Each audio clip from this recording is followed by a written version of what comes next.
Good morning. Thank you for joining me for another 5 good minutes with the Word. I'm Barry Bryson, and we are continuing our study of the life and letters of the Apostle Peter. And I know I've been running over 5 minutes, but I have all along. My wife pointed out that the name 5 good minutes is not a promise that I'll stick to 5 minutes, but that of those minutes that I take, at least 5 of them will be good. I hope that's been the case. Anyway, we're in Matthew chapter 16. Yesterday, Peter made the confession of faith that we know so well. You are the Christ, the Son of the living God. And Jesus blessed him and said, flesh and blood has not revealed this to you. We talked about what an amazing thing it is that Jesus says to Peter, and that Peter's confession is going to be the bedrock, the rock upon which the church itself is going to be built. At the same time, I have no doubt that this happened immediately afterwards, well, at least in the coming days. Jesus begins to teach his disciples, his apostles, what it means that he is the Christ. It's not clear whether they're still in Caesarea Philippi, if they're still outside the realm of Jewish influence. But Jesus is getting very specific with his apostles about what's about to happen to him. And Peter, who has just confessed that Jesus is the Christ, objects and tries to refuse to accept God's plan. And Jesus has some very harsh words for him. So let's read that part. Matthew chapter 16, verse 21. We'll read through the end of the chapter. From that time, Jesus Christ, it's interesting that now he's been identified as the Christ. He's known in the text as Jesus Christ. From that time, Jesus Christ began to show his disciples that he must go to Jerusalem and suffer many things from the elders and chief priests and scribes and be killed and be raised up on the third day. And Peter took him aside and began to rebuke him, saying, God forbid it, Lord, this shall never happen to you. But he turned and said to Peter, get behind me, Satan. You are a stumbling block to me. You're not setting your mind on God's interests, but on man's. Then Jesus said to his disciples, if anyone wishes to come after me, let him deny himself and take up his cross and follow me. For whoever wishes to save his life shall lose it, but whoever loses his life for my sake shall find it. For what will a man be profited if he gains the whole world and forfeits his soul? Or what will man give in exchange for his soul? For the Son of Man is going to come in the glory of his Father with his angels, and will then recompense every man according to his deeds.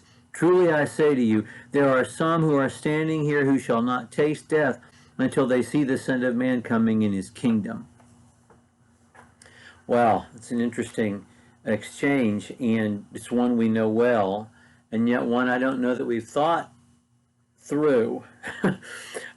We've taken some of the points that are clearly there and taken them to heart, but I'm not sure that I even understand all the things that Jesus is saying here. To talk about Peter for a minute, the hubris, the presumption of taking Jesus aside like you know best, like he needs a talking to, and to rebuke him and to say, this is not going to happen this way. This can't happen this way. I mean, what would prompt a man? There is there